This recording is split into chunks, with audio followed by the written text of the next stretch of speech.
Alright, ladies and gentlemen, MrSotko here. Welcome back to the channel. Today I want to talk about the Antminer X3. It is a new Antminer that has come along recently. It is a kryptonite miner, and so I want to talk about that. I want to talk about why it's not so good, and I also want to talk about why a lot of people are sort of quitting mining at the time, and why they think that the future of mining is looking a little bit grim. But, you know, I'll talk about that in just a moment. So first and foremost, we have the Antminer X3. Also from Baikal, we have the Giant N, which is slightly different. So Bitmain produces ASIC miners, first and foremost, and Baikal produces FPGA miners, which are field programmable gate arrays, which are a little bit different, and they can operate on multiple algorithms at once. They can switch algorithms much easier, but they're not quite as powerful at any one algorithm as, let's say, an ASIC miner. Not necessarily, but in 9 out of 10 cases, they certainly are. So the Antminer X3 is a kryptonite miner. I have Awesome Miner up here, and I just have the kryptonite algorithm selected, so it will show just the kryptonite coins. And so we have Electronium, Carboenic, I don't even know how to pronounce that, Monero, Bytecoin, we've got Sumo Coin, Dynasty Coin, and Digital Note as a few examples of kryptonite. Also, there is Aeon Coin as well, but Aeon Coin uses kryptonite light algorithm, which is just slightly different.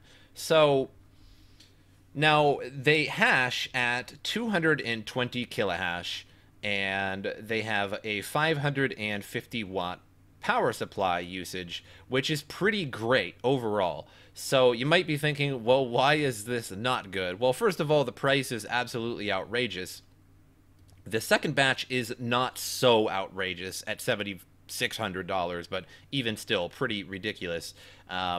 So I have a mining calculator up here. So 220 kilohash on Monero is about $185 a day. So you might be thinking, wow, that's a lot. And it certainly is. You would certainly pay back your investment pretty quickly. However, there's a major problem with kryptonite, and nobody really knows why that Antminer are releasing these. And there's always this constant conspiracy that these producers of ASICs and FPGAs run the ASICs and such before they ever ship them out, and make some money on them before they even announce them, and then they ship them out. And then the other side of the argument says, well, if they ship this out and make 12, it takes about 2 months at this particular rate, here to gain your money back at $185 a day. So like the other side of the argument is that they just ship them out immediately as they complete them, because why not just get $12,000 2 months in advance? Why have these sitting around for 2 months and then ship them out? It doesn't really make sense. You might as well just ship them out immediately as soon as you produce them and make the money all up front in advance. But at the same time, if you never announced these, like a kryptonite miner, you could make quite a bit, because nobody would really realize the incredible amount of hashing power increased with the Monero pools before it was too late. So you could do it for a little while, but then people would start to notice that the Monero hash rate of various pools has vastly increased, and then it would kind of give it away. So what's the big problem with these two miners right now? So yes, kryptonite can mine these other coins. However, Monero is about to undergo a hard fork.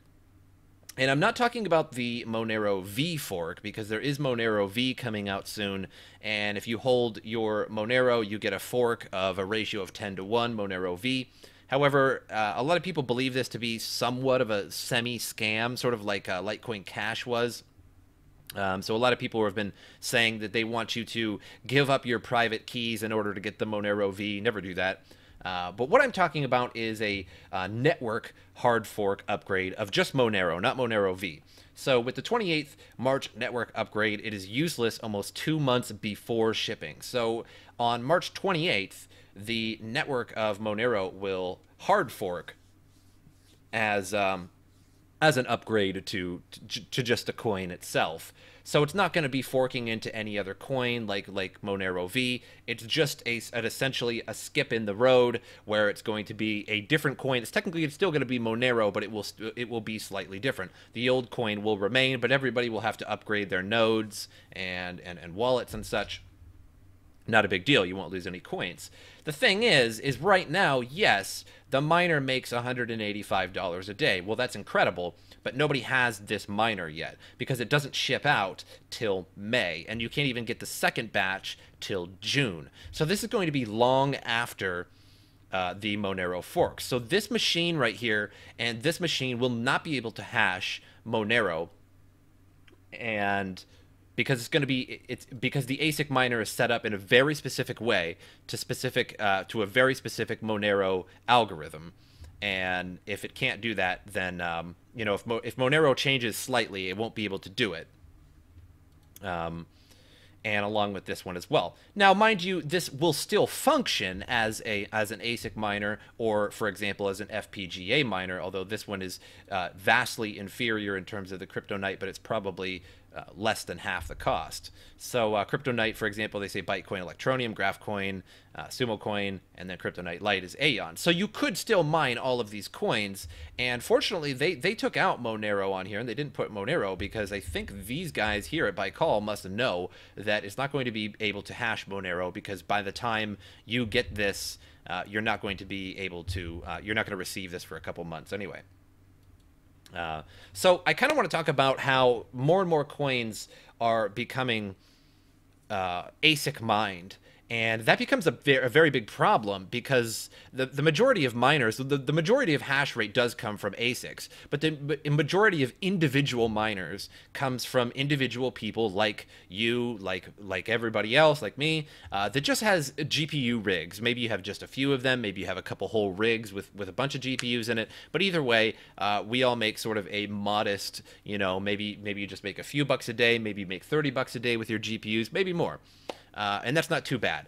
But these ASICs, what happens is they sort of centralize the whole mining process to these specific ASICs. And so whenever an ASIC miner comes along to a new coin, because you have the D3 here, you have the L miner, and Baikal has quite a bit too. If we go to the products here, the Giant B does Blake, Libri, Pascal, the Giant X10 does Quark, Qubit, and this is now CryptoNight. So whenever these come along, they totally dominate the market. So Quark originally was sort of a CPU mine coin. It worked really well on AMD cards as well, on the Vega series with HBM2.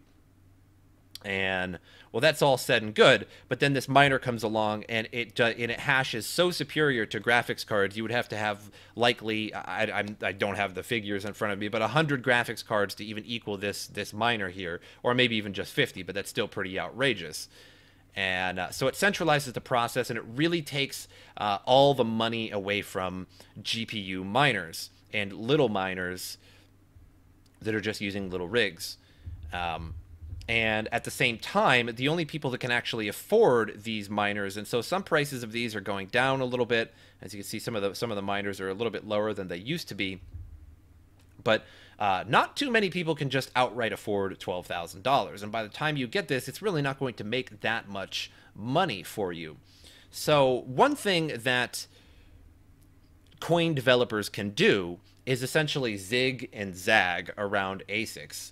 Some coins are pretty ASIC resistant. I know like Equihash is pretty ASIC resistant. I don't think there are any ASICs or FPGAs that mine Equihash. Vertcoin is another one. So the Lyra 2 algorithm, such as Monacoin and Vertcoin, are ASIC resistant. That doesn't mean that an ASIC couldn't physically do it, but the way that the algorithm is set up, it makes it very hard to do that. And now we have CryptoNight, which requires very fast cache and RAM, and that's why your processor is very good at Monero and CryptoNight algorithms, and that's why AMD cards are very good at CryptoNight as well, because of HBM2, the very fast RAM. That's what it relies on as an algorithm. And That's why NVIDIA cards aren't as good at Kryptonite or Ethereum because of the fast RAM requirements of them. So coin developers can simply just change their coin just a little bit. All they have to do is do a simple hard fork and change just a little bit about their coin, and then it can no longer be mined by that ASIC. And then a whole new ASIC would have to be made that is centered around that exact coin. And so you can essentially do some naval warfare with this and just zig and zag and zig and zag to misfire. And that's really all that coin developers can do in order to make themselves ASIC proof, if you will. I mean, ASIC resistant to some degree, sure, but ASIC proof, they would have to every few months or so to prevent the production of ASICs to focus on their coin. They would have to essentially make some kind of hard fork every now and then, which is not too bad for the people, for us, because all we have to do is just update our node or update a wallet or something like that, or the software, but rather the developers actually have to go in and change the code of their coin and then basically send it out from there. So it's a lot harder. So if you see these Kryptonite miners, they're a little ridiculous. You can see everybody this is a pretty interesting thread, because nobody's particularly happy about these ASIC miners. At first, when ASICs came out, and for a good while, people loved ASICs, you know, because if you could go out and buy one and they would make you a ton. But then people quickly started to realize that mining is starting to get very, very centralized around ASICs. So Bitcoin had the first ASICs, and all was said and good, but then people started to mine. But because of those ASICs, people had to actually start mining altcoins, and that's why everybody mines altcoins, and then it just simply transfers or auto exchanges to a bigger coin such as Litecoin or Bitcoin, something like that, because it's virtually impossible to make any kind of profit now on GPUs because of ASIC miners that have increased the difficulty so much with Bitcoin, and they're sort of destroying mining. So if all ASIC miners for Bitcoin, like S9 miners, S7 miners, any SHA-256 ASIC miners, all stopped right now, Bitcoin would likely become at least much more viable in terms of GPU mining, because the difficulty would just absolutely drop like a rock, because the difficulty is being controlled by these ASIC miners. So some of these comments are pretty funny. Bitmain are testing and profiting from it right now, getting a boatload of coins. And that's a real scam that everyone fails to see. A good miner, like 550 watts for 220 kilohash of Monero, is a money machine. Tell me then, why on earth would you sell a money machine? Wouldn't a wiser investment be to sell your initial returns in order to secure larger space, cheaper electricity for a mining operation? So that's a really good point. But then again, some people retorted, if you will, fought back and said that, well, it doesn't really make sense for you to, you know, if Bitmain makes a machine that generates $190 a day and selling it for $12,000 means they're selling it for 2 months profit up front. So 190 days, you know, in 60 days is you know, 12. I haven't done the math here. I guess we could bust out a calculator, but it would take a couple months for them to get that $12,000 when they could just sell it right now. So either way, I'm not really sure what these companies do. I'm sure they have to test their machine. Obviously, if I made a machine, I would want to test the machine.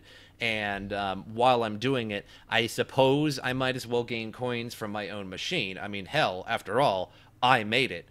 There's no laws against me making my own machine, or at least not that I know of, and then profiting off of it. But at the same time, if I could just sell these machines all up front and keep producing them for $12,000, there's really no sense of me like sitting around and plugging them all in and using up electricity and then having to maintain them, and then some of them burning out, and I end up losing my money because I made this machine and then it burned out. So I'm not really sure exactly what these ASIC manufacturers do. Like I said, I'm sure they test them, but do they sit around? I kind of doubt it. So yeah, just keep an eye on these ASICs, and just prepare for a huge spike in Monero mining difficulty, potentially, and not necessarily Monero, but other Kryptonite algorithms could potentially spike here sometime soon. It could mean good things, it could mean bad things, more likely bad things. But I hope you guys enjoyed this video, and I'll see you guys next time.